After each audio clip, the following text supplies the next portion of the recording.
தினம் ஒரு கதை. வாங்க இன்னைக்கு ஒரு கதை நம்ம கேட்கலாமா? ஹாய் மக்களே, நம்ம எல்லாருமே ஏதாவது ஒரு சூழ்நிலையில நம்மள மத்தவங்க கிட்ட நிரூபிக்கிறதுக்காக நிறைய பேசுவோம், விவாதம் செய்வோம் இல்லையா? ஆனா வார்த்தைகளை விடவும் ரொம்ப வலிமையான ஒண்ணு இருக்கு. அத பத்தி இப்ப சுவாரஸ்யமான ஒரு கதை பார்க்கலாம்.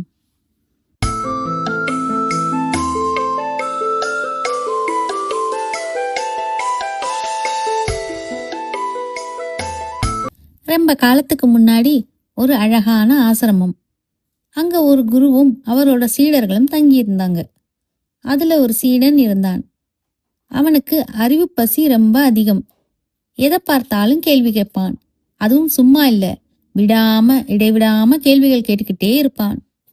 அவன் நினைக்கிறான், நிறைய கேள்விகள் கேட்டா அதுக்கு நிறைய பதில்கள் கிடைச்சா நம்ம பெரிய அறிவாளி ஆயிடலாம்னு. ஆனா அவனுக்கு ஒரு விஷயம் புரியல. சில உண்மைகளை வார்த்தைகளால சொல்ல முடியாது, அதை உணரத்தான் முடியும். ஒரு நாள் காலையில அந்த சீடன் குருவோட தோட்டத்துல நடந்து போய்கிட்டு இருக்கும்போது திரும்பவும் தன்னோட கேள்வி கணைகளை தொடுக்க ஆரம்பிச்சான். குருவே, உண்மைனா என்ன? ஞானம்னா என்ன? அதை நான் எப்படி அடையிறது? ஏன் எனக்கு இன்னும் பதில் கிடைக்கல? அப்படின்னு மூச்சு விடாம பேசிக்கிட்டே இருந்தான். குரு அமைதியா அவனையே பார்த்துக்கிட்டு இருந்தாரு.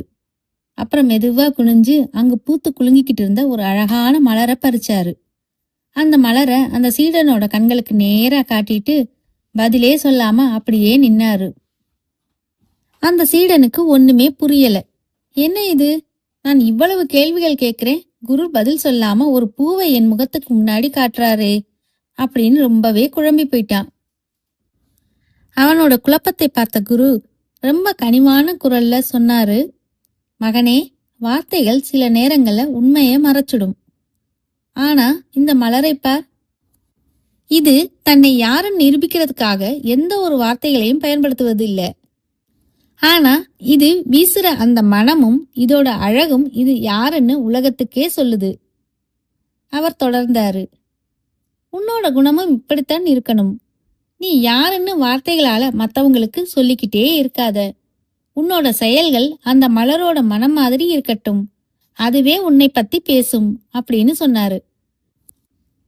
அந்த ஒரு நிமிடம் அந்த சீடனோட மனசுக்குள்ள ஒரு பெரிய நிசப்தம் பரவுச்சு. பாத்தீங்களா மக்களே, நாம கூட நிறைய இடங்கள்ல நம்மளோட தரப்பை நிரூபிக்கிறதுக்காக பேசுறோம், விவாதம் பண்றோம். ஆனா உண்மையிலேயே நம்மளோட குணம் என்னங்கிறது நம்ம வார்த்தைகள்ல இல்ல, நாம செய்யற சின்ன சின்ன செயல்கள்ல தான் இருக்கு. இந்த கதை உங்களுக்கு பிடிச்சிருந்தா இன்னைக்கு ஒரு நிமிஷம் அமைதியா இருந்து யோசிச்சு பாருங்க. உங்க செயல் மூலமா நீங்க யாருக்கு மனம் வீச போறீங்கன்னு. இதே மாதிரி இன்னும் நிறைய சுவாரஸ்யமான கதைகளோட நான் உங்களை சந்திக்கிறேன். மறக்காம நம்ம பர்பிள் ஸ்கை இன்ஃபோடெயின்மெண்ட் சேனலுக்கு சப்ஸ்கிரைப் பண்ணிடுங்க. உங்க கருத்துக்களை கமெண்ட்ல சொல்லுங்க.